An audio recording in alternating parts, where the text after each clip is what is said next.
Friends, welcome back to Sneha Vishnu vlogs. അപ്പം നമ്മളിന്ന് വന്നിട്ടുള്ള വളരെ ടേസ്റ്റി ആയിട്ടുള്ള തുടക്കക്കാർക്ക് പോലും എളുപ്പം ചെയ്യാൻ പറ്റുന്ന ഒരു മുട്ടക്കറി റെസിപ്പി ആയിട്ടാണ് ഇന്ന് നമ്മുടെ വീഡിയോ.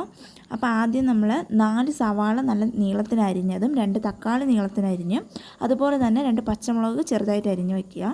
അത് കഴിഞ്ഞ് നമ്മളൊരു പാൻ അടുപ്പത്ത് വെച്ചിട്ട് കുറച്ച് വെളിച്ചെണ്ണ ഒഴിച്ച് അതിലേക്ക് 1/2 ടീസ്പൂൺ കടുക് ഇട്ട് നന്നായി പൊട്ടിച്ചെടുത്തതിന് ശേഷം നമ്മൾ കറിവേപ്പില ഇട്ട് കൊടുക്കുക. കറിവേപ്പില ഇട്ടതിന് ശേഷം നമ്മൾ മൂത്ത് വരുമ്പോൾ നമുക്ക് എന്ത് ചെയ്യാം, ഇഞ്ചി വെളുത്തുള്ളി പേസ്റ്റ് ഇട്ട് നന്നായി അതിൻ്റെ പച്ചമണം മാറുന്നത് വരെ നന്നായിട്ട് ഇളക്കി കൊടുക്കുക.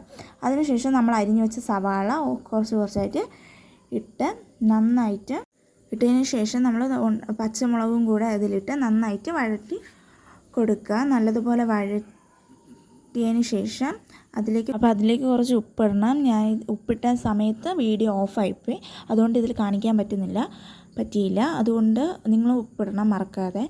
അത് കഴിഞ്ഞ് നമുക്ക് വെള്ളം നല്ലപോലെ തിളപ്പിച്ചിട്ട് മുട്ട വേവിക്കാനിടാം. ഞാൻ ഇവിടെ 5 മുട്ടയാണ് വേവിക്കാൻ വെച്ചിട്ടുള്ളത്. അപ്പോൾ നല്ലതുപോലെ വെള്ളം വെട്ടി തിളയ്ക്കുമ്പോൾ നമുക്ക് മുട്ട ഇട്ട് തിളപ്പിക്കുക. അതിലേക്ക് കുറച്ച് ഉപ്പ് കൂടെ ഇട്ട് നന്നായിട്ട് വേവിച്ചെടുക്കുക. അപ്പോൾ നമ്മൾ സവാള നല്ലതുപോലെ നമ്മൾ ഇളക്കി ഇട്ട് കൊടുക്കുക. അടിയിലൊന്നും പിടിക്കാതെ നല്ലപോലെ ഇളക്കി ഇട്ട് കൊടുക്കുക. ഇളക്കിയതിന് ശേഷം നമുക്കൊരു അടപ്പ് പാത്രം വെച്ച് അതിനൊന്ന് നമുക്ക് അടച്ചു വയ്ക്കാം. അതിനുശേഷം അടച്ചു വെച്ച് കുറച്ച് നേരം വെയിറ്റ് ചെയ്തതിന് ശേഷം നമുക്ക് ഒന്നുകൂടെ അതിനെ ഇളക്കി ഒന്ന് ഇട്ട് കൊടുക്കുക. ഇളക്കിയിട്ടതിന് ശേഷം നമുക്ക് പൊടികൾ ചേർത്ത് കൊടുക്കുക. 1.5 ടീസ്പൂൺ മുളക് പൊടി, അത് നിങ്ങളുടെ ആവശ്യത്തിന് ഇടുക, നിങ്ങളുടെ എരിവിനനുസരിച്ചിടുക. അതിനുശേഷം നമുക്ക് 1/4 ടീസ്പൂൺ മല്ലിപ്പൊടി, 1.25 ടീസ്പൂൺ മല്ലിപ്പൊടി. അതിനുശേഷം നമുക്ക് കുറച്ച് മഞ്ഞൾപ്പൊടി, ഒരു പിഞ്ച് മഞ്ഞൾപ്പൊടി ഇട്ടാൽ മതി, എൻ്റെത് കുറച്ച് കൂടിപ്പോയി. അതിനുശേഷം നമുക്ക് ഗരം മസാല ഇട്ട് കൊടുക്കാം. അത് നിങ്ങളുടെ ആവശ്യാനുസരണം ഇട്ട് കൊടുക്കുക. എന്നിട്ട് അതിന് നന്നായിട്ട് വഴറ്റി അതിൻ്റെ പച്ചമണം മാറുന്നത് വരെ നന്നായിട്ട് വഴറ്റി മിക്സ് ചെയ്തെടുക്കുക. വഴറ്റി കൊടുക്കുക. നന്നായിട്ട് അതിൻ്റെ പച്ചമണം മാറുന്ന വരെ നന്നായിട്ട് വഴറ്റി എല്ലാം കൂടെ ഒന്ന് യോജിപ്പിച്ചെടുക്കുക. അപ്പോൾ നല്ലപോലെ യോജിപ്പിച്ചെടുത്ത് ഇപ്പം നല്ലപോലെ അത് മിക്സായി വന്നിട്ടുണ്ട്. ഇനി നമ്മൾ അരിഞ്ഞു വെച്ച് തക്കാളി ഇട്ട് കൊടുത്തതിന് ശേഷം അത് നന്നായിട്ട് ഇളക്കി കൊടുക്കുക. നന്നായിട്ട് യോജിപ്പിച്ച് കൊടുക്കുക. നന്നായിട്ട് ഇളക്കിയതിന് ശേഷം നമുക്ക് ഒരു 5 മിനിറ്റ് നേരം ഇതിനെ അടച്ച് മൂടി വയ്ക്കാം. മൂടി വെച്ച് നന്നായിട്ട് തക്കാളിയെല്ലാം നല്ലതായിട്ട് ഉടഞ്ഞ് വഴണ്ട് വന്നിട്ടുണ്ട്. അപ്പോഴേക്കും നമുക്ക് 1 ഗ്ലാസ് വെള്ളം കുറച്ചായിട്ട് എന്ത് ചെയ്യുക, 1 ഗ്ലാസ് വെള്ളം മതി. അത് നമുക്ക് കുറച്ചായിട്ട് എന്ത് ചെയ്യുക, ഒഴിച്ച് നന്നായിട്ട് മിക്സ് ചെയ്ത് കൊടുക്കുക. കുറച്ചായിട്ട് മാത്രമേ ഒഴിക്കാവൂ. ഒന്ന് ബാലൻസ് ആവാൻ വേണ്ടിയിട്ടാണ് കുറച്ച് മാത്രം ഒഴിച്ച് മിക്സാക്കി കൊടുക്കുക.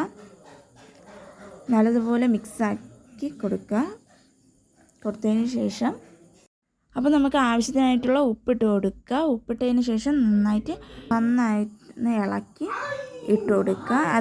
നിങ്ങൾക്കനുസരിച്ചുള്ള ഉപ്പ് നോക്കിയതിന് ശേഷം നിങ്ങൾ ഉപ്പ് കൂടെ ഇട്ട് കൊടുക്കുക. അതിന് ശേഷം നമുക്ക് കുറച്ച് കറിവേപ്പില ഇട്ട് നന്നായിട്ട് ഇട്ട് കൊടുക്കുക. ഇളക്കി കൊടുത്തതിന് ശേഷം നമുക്കതിനെ മൂടി വയ്ക്കാം. മൂടി വെച്ചതിന് ശേഷം നമുക്ക് മുട്ട വേവിക്കാൻ വെച്ചിരുന്നത് അതിനെ തൊലി പൊളിച്ചെടുത്ത് ഒന്ന് വരഞ്ഞു കൊടുക്കുക. ഈ വരയുന്നത് എന്തിനാന്ന് വെച്ചാൽ നമ്മുടെ മസാലയെല്ലാം മുട്ടയ്ക്കകത്ത് കയറി നല്ലൊരു വെറൈറ്റി ടേസ്റ്റ് കിട്ടാൻ വേണ്ടിയിട്ടാണ് നമ്മൾ ഈ മുട്ട വരഞ്ഞു കൊടുക്കുന്നത്. അപ്പോൾ മുട്ടയെല്ലാം നല്ലതുപോലെ വരഞ്ഞു കൊടുക്കാം. കറിയെല്ലാം നല്ലതുപോലെ തിളച്ച് വന്നിട്ടുണ്ട്. നല്ലപോലെ തിളച്ച് വന്നാൽ നമുക്ക് എന്ത് ചെയ്യാം, കുറച്ച് മല്ലിയില അതിൻ്റെ മുകളിലൂടെ ഇട്ട് കൊടുക്കുക. നല്ല ചെറുതായിട്ട് അരിഞ്ഞ് അതിൻ്റെ പുറത്തുകൂടെ ഇട്ട് കൊടുക്കാം. ഇട്ട് കൊടുത്തതിന് ശേഷം നന്നായി തിളച്ച് വരുമ്പോൾ നമുക്ക് ഒന്ന് ഇളക്കി മറിച്ച് കൊടുക്കാം. ഇളക്കി ഇട്ടതിന് ശേഷം നമ്മുടെ തേങ്ങാപ്പാൽ, ഇല്ലെങ്കിൽ നിങ്ങൾക്ക് പശുവും പാലായാലും ഒഴിക്കാം. കൂടുതലും ടേസ്റ്റ് തേങ്ങാപ്പാലിൻ്റെ 1/4 പാല് വീഴ്ത്തി നന്നായിട്ട് മിക്സാക്കിയതിന് ശേഷം കുറച്ച് പഞ്ചസാര കൂടെ ഇട്ട് നന്നായിട്ട് മിക്സാക്കി എടുക്കുക. മിക്സാക്കിയതിന് ശേഷം നമ്മൾ വരഞ്ഞു വെച്ച മുട്ടകളെല്ലാം ഇട്ട് കൊടുക്കുക. കറി ഇളക്കാതെ മുട്ടകളുടെ മുകളിലേക്ക് കുറച്ചായിട്ട് കറി വീഴ്ത്തി കൊടുക്കുക. അതിനുശേഷം നമുക്ക് കുറച്ച് മല്ലിയില വിതറി കൊടുക്കുക. അതിൻ്റെ മുകളിലേക്ക് കുറച്ച് മല്ലിയില നന്നായിട്ട് വിതറിയതിന് ശേഷം ജസ്റ്റ് ഒന്ന് ഒരു മീഡിയം ഫ്ലെയിമിലിട്ട് ഒന്ന് തിളപ്പിച്ചെടുക്കുക. ഒരിക്കലും നമ്മൾ ഇളക്കി കൊടുക്കാൻ പാടില്ല. മുട്ടയുടെ മുകളിലോട്ട് കറി വീഴ്ത്തി കൊടുക്കുക മാത്രം ചെയ്യാവൂ. എന്നിട്ട് കുറച്ച് മല്ലിയിലയും കൂടെ ഇട്ടാൽ നമ്മുടെ കറി റെഡിയാവും. അത് ഒരു 5 മിനിറ്റോളം തിളയ്ക്കട്ടെ. തിളച്ചതിന് ശേഷം നമുക്ക് എടുത്ത് മാറ്റി വയ്ക്കുക. അപ്പോൾ ഇത്രയേ ഉള്ളൂ നമ്മുടെ മുട്ടക്കറി. അപ്പോൾ ഈ വീഡിയോ ഇഷ്ടമായെങ്കിൽ എല്ലാവരും സപ്പോർട്ട് ചെയ്ത് സബ്സ്ക്രൈബ് ചെയ്ത് ലൈക്ക് ചെയ്യുക. അപ്പോൾ ഇതാണ് നമ്മുടെ ടേസ്റ്റി ആയിട്ടുള്ള ഏറ്റവും എളുപ്പത്തിലുള്ള മെത്തേഡാണ് ഇത്, മുട്ടക്കറി. നല്ല ടേസ്റ്റിയാണ്. അതുപോലെ തന്നെ ഒരു ബുദ്ധിമുട്ടോ ഒരു കാര്യങ്ങളോ ഇല്ല. അപ്പോൾ താങ്ക് യു.